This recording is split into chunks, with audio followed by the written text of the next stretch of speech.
Hey guys, how you going? It's Georgie Wesley here again, owner of Distinctive Features, and I'm making another video. And this time the video is all about corrections and all about what to expect and the different types of removals and things like that. So first and foremost, I thought I'd just quickly start off with just explaining what the different brow treatments are. So we've got powder brows, and a powder brow can be done as a full color spread through the brows, and it can be basically more solid, or it can be really natural. And an ombre is a type of powder brow. It's a style of powder brow where there's less saturation in the fronts to more saturation through the tails. So there are choices when it comes to different types of powder brows of how saturated you want them. So if you have a look at my brows, mine are a powder brow. They do have a little bit of an element of ombre through the fronts there, but more so they're full powder because I've had corrections, I've had removal, and my skin's quite oily as well. So if your skin's quite oily, you're better off doing a powder brow because it's going to hold better. Combination is where we have some hair strokes through the front and powder through the tails. And microblading is where we do hair strokes all the way through the brow with a blade. They're like little paper cuts, and they look like hair strokes, but only for a small amount of time. So with microblading, we only really do, if we do it on a very certain amount of people. They've got to have really good skin for us to microblade. And we really only microblade people maybe once, twice, maximum 3 times before we change them over to powder. Because the nature of microblading, basically hair strokes can layer upon layer on each other, and they blur over time, and then they become kind of like just a mottled brow. So we don't want it to get to that point. So normally after a couple of sessions of microblading, once they start to blur and start to not really look like hair strokes anymore, we will change you over to powder. It's really important when you're getting your eyebrows done that that you don't let them get too saturated. A lot of people, we kind of like to call it brow morphia, where people like look at their brows and they think, oh, I really want to get my brows done again. But in fact, their brows are already saturated enough. There's enough pigment in there. The reason why I'm saying this is because we do get a lot of people coming in at 1 year or 18 months and their brows still look really good. And if they still look really good and we go and put more color in them, they're going to start to oversaturate. And then the more saturated a brow becomes, the more gray and blacky it starts to look. And that's when we have to start looking down the removal route before we actually start putting any more in. You've got it, like a lot of people use this same term, is like the skin is like a glass of water, and if you keep filling that glass of water, eventually it's going to overflow and not fill anymore. And the skin's going to do the same thing. If you've already got a lot of tattoo in there and then you keep putting more and more in, it's going to literally overflow, and you're going to be calling us going, oh, my brows look the same as they did last time. And in actual fact, in some cases, when they've become oversaturated and we've gone over them, the client will often call us and go, they look lighter than they did the day before. And that's because not only have we not been able to implant that much pigment, but the immune response has actually started to eat away at whatever pigment's in there and pushing some of it out as well.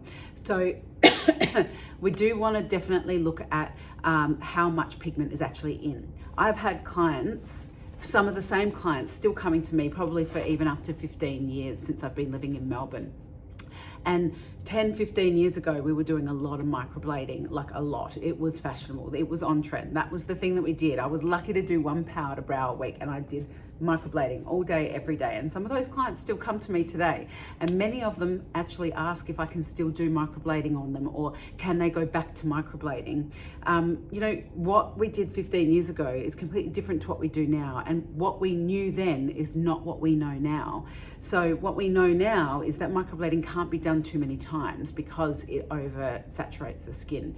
It's a great stepping stone treatment, and a lot of people are doing nano brows now. They're doing it without a blade, they're doing it with a machine, but it's still all the same. Over time, hair strokes will blur, no matter whether it's done with a machine or a blade. Eventually, you need to go over it with a powder brow. There are many clients that we start removing, many clients that I have done even for years and years, that they will come in and I'll be like, you know what, your skin is so oversaturated now, we actually need to pull some out for it to actually look good. That I'm not doing that because I want to take it out and keep you coming back and back and back. Most people who I've done, I will laser them out even like half price and still don't even charge you a new client price, because I want to get it out so that we can get your brows smooth again, especially if it's been microblading for 10 or 15 years. We just don't do that anymore. It's not done. So yeah, that's what we might do. It all depends on the type of pigment that's in your skin as to how we might actually remove your brows as well. There's lots of different types of removal, and we do them all here. We do laser removal, we do saline removal, and we do glycolic removal for the more stubborn pigments. Laser is the best for carbon type pigments. Anything that might have black, sort of blue colors in it, high saturated brows, even the really bright orange brows as well. Often what will happen with laser is when we do the first session of laser, if your brows are, say, really dark gray or something like that, the first session of laser will normally turn your brows orange. And in some cases it'll go yellow, but in most cases the first session will turn them quite bright orange. And then we need to use another laser to try and get the orange out. Now, depending on what pigment again is in there, sometimes the other laser might not affect that orange, or will affect it and turn it a grey colour again. So we always do a patch test and check and see what's going to happen. Ideally, if the laser's going to work, it's going to turn the orange yellow. But if it's going to darken the orange that's in there, often what we'll do is opt for the saline removal instead, because we don't want to turn your brows dark again. Some brows can be turned dark and then lasered off, but it is a process. And the thing is, with removal and corrections, it's a process you have to commit to. It's very long, it's grueling, it can go very up and down. Sometimes we'll get some out and it'll be amazing, but then it'll go bright orange, but then we might turn it a grey or a green again, and then we have to get that out with a different type of removal. Or other times we'll just go over it with saline. And saline and glycolic is basically a chemical style of removal where we actually have to go in with the machine, without ink, but with the tattoo machine, and actually implant a type of removal that removes the ink that's sitting in the cells externally out of the skin. We dehydrate those cells, kill those cells that are holding on to that pigment, and they fall out. Glycolic is a little bit more abrasive. It will still do the killing of the cells, but it'll also keep abrading those pigments underneath the skin, which basically, as the skin dies, or as the wound dies, that scab actually pulls the color out. Acts almost like a sponge as well, pulls that color up to the surface. The color doesn't come out immediately, it comes out with the wound healing process. But it doesn't come out in one session as well. It can take a lot of sessions, and we can't guarantee how long someone's going to take. We've had some clients where we remove their brows within a couple of months, but other clients it can take us up to 2 years, because you can't keep going in their skin. You have to have an element of wait time for their skin to rejuvenate, for their skin to strengthen again before we go in again, or we're just going to end up with a heap of scarring. Laser and saline and glycolic, all these types of removals, sometimes we do just saline, sometimes we do just laser, saline, sometimes we do just laser, sometimes we do just saline, other times we do a combination of the two over the times.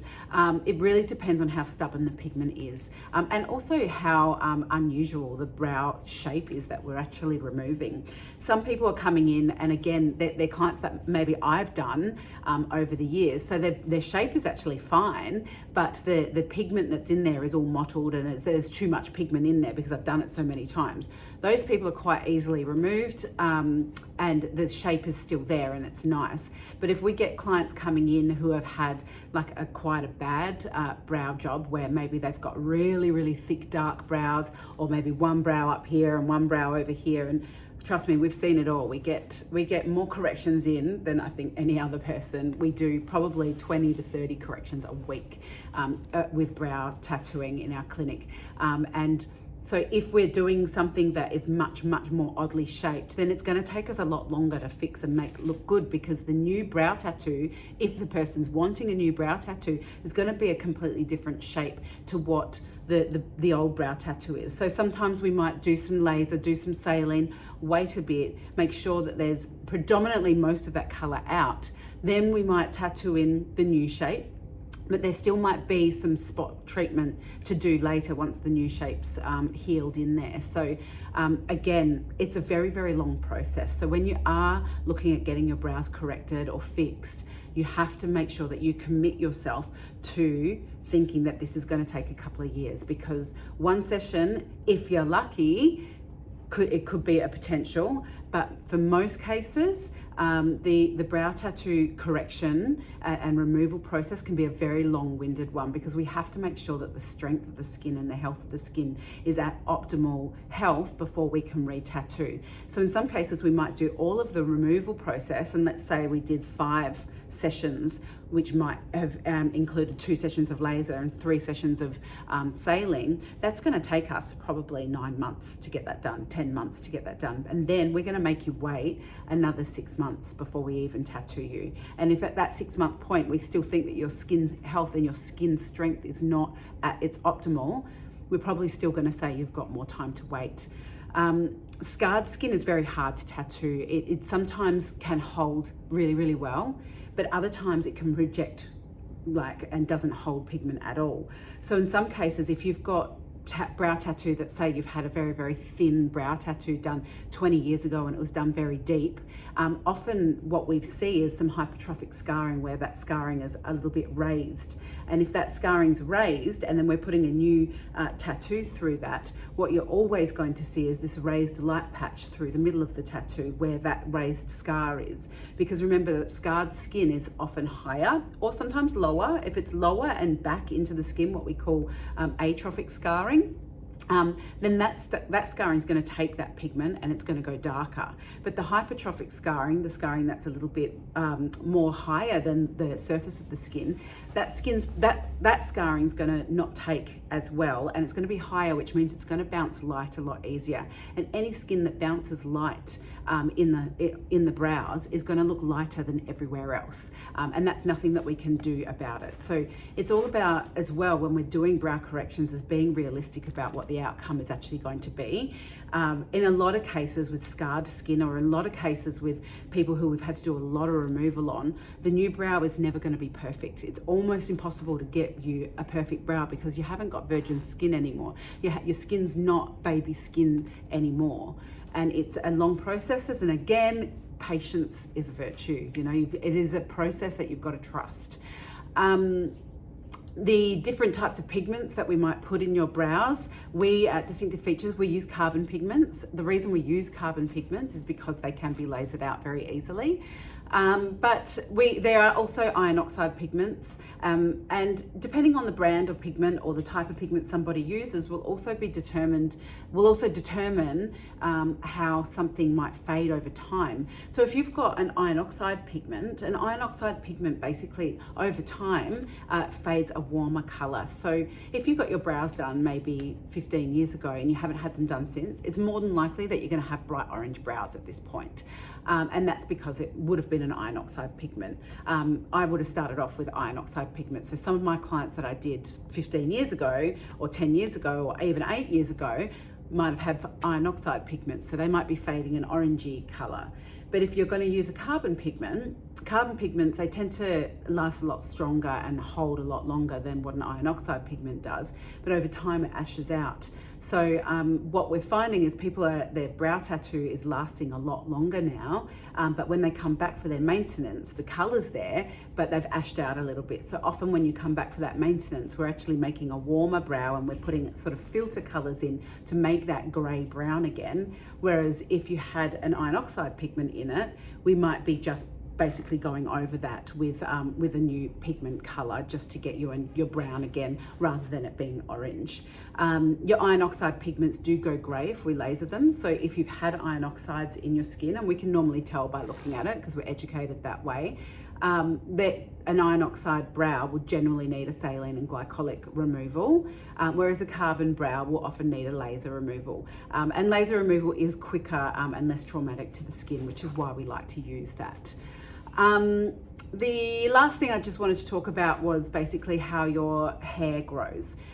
If we are going to be doing brow tattoo on you, whether it be corrections or virgin brows, if you have thick hair and you have bald patches in your brows, Those bald patches are always going to be seen, and they're never going to fully blend into the hair that you've got there. And this is because if you can imagine your skin is like this, and your natural hair sits on top of your skin like this, but the tattoo, it actually sits behind the surface of the skin like this. So if you've got tattoo sitting here and hair that sticks out like this, can you see how far away my hand is from the beginning of my fingers? I can't bring the tattoo close here. What I can do is say that if we tattoo your brows and your tattoo's back here and your hair's over here, what you would be doing is adding makeup onto that. Brows are low maintenance, they're not no maintenance. So if you have just like little sections of brow hair, and then you say you're driving in the car and you can see the light bouncing off your tails, that doesn't mean that your tails have faded. That doesn't mean that there's less color and you need a touch up. What it means is that your skin is shiny because you have no hair there. So skin with no hair reflects light, which makes it look light, it makes it look shinier. It can even make the tattoo look cooler because the natural light is cool. But skin that has hair, it absorbs light. So it looks darker, it looks matte.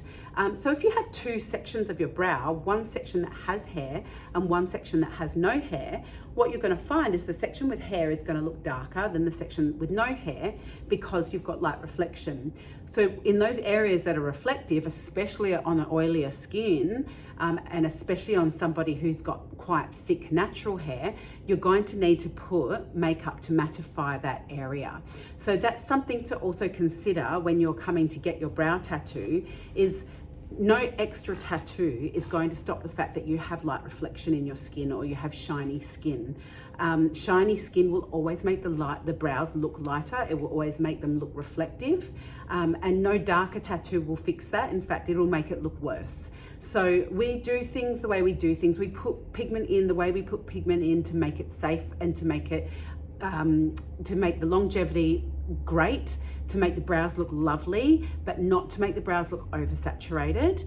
If you have bald patches in your skin and they are bouncing light, like the old 90s brows where they were nice and thin, a lot of women have little bald patches underneath here, and a lot of women have no hair on the tails sometimes due to medical illness, sometimes just due to genetics. There's lots of different reasons. And then also the ones that plucked these spiky bits out throughout their life and have bald patches in here. Those people are also going to find that they're going to have light reflection in this area or in this area or in this area. And you've got to use a mattifying brow makeup. So you can see my brows, I've got makeup on. And because I've also got makeup on and I've got foundation on, that's another layer in front of that brow tattoo. So if I'm putting my foundation on, I'm going to be putting brow makeup on because it's bringing the brows to the surface, not behind the skin. If you've got lots of little tufts of hair but bald patches, you need to put brow makeup over the tattoo to bring it further closer to the surface of the skin, closer to the hair. The other option you can do is trim some of that hair down if it's quite bulky and long to try and bring the hair closer to the tattoo. But these are just little things, little tips and tricks that you need to understand is that where brows are low maintenance, not no maintenance. Brow tattoo is meant to make you look good with no makeup on, but as soon as you put makeup on, you're going to have to add to that. So that was just a little bit of extra information. I just want everyone to know. If you've got any questions about removals or corrections, please put them in the comments below, or give us a message, DM us. We're always there to answer your questions and help you out. It's good to see you all again. Bye.